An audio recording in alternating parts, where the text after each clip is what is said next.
పంపిస్తాను. ఆదరణకర్త వస్తాడు. ఏం చేస్తాడు ఆయన? ఆయనకున్న పేరే ఆదరణకర్త. ఆదరిస్తే జీవితం అన్నాక సమస్యలు ఉంటాయి, బాధలు వస్తాయి, అన్నీ వస్తాయి.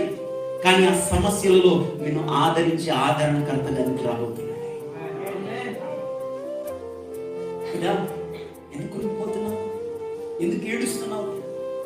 కొన్నిసార్లు మనం ఒంటరిగా ఏడవడానికి కూడా బలం లేకపోతే, మనుషులు ఎవరు లేనప్పుడు ఒంటరిగా కుమిలిపోతాం, మూలుగుతాం.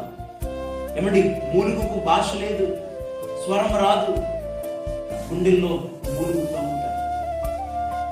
మనం ఎదుర్కొంటున్న సమస్యను బట్టి, మనం ఎదుర్కొంటున్న బాధను బట్టి ఒక మూలుగు, ఒక కృంగుదల, ఒక వేదన మన గుండెల్ని పిండేస్తా ఉన్నప్పుడు పరిశుద్ధాత్ముడు మన ఆత్మస్వరూపిగా ఎవరో మనకి వచ్చి బిడ్డ భయపడకని ఆదరించినట్లుగా మనం ఆదరిస్తాడంటే ఆమేన్. ఆయన పేరే ఆదరణకర్త.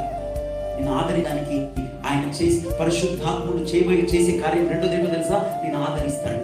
ఈ సంవత్సరం ఇంకా బలముగా ఆదరించబోతున్నాడు ఆయన. ఆమేన్. నిన్ను ఓదార్చబోతున్నాడు, నిన్ను బలపరచబోతున్నాడు ఆయన.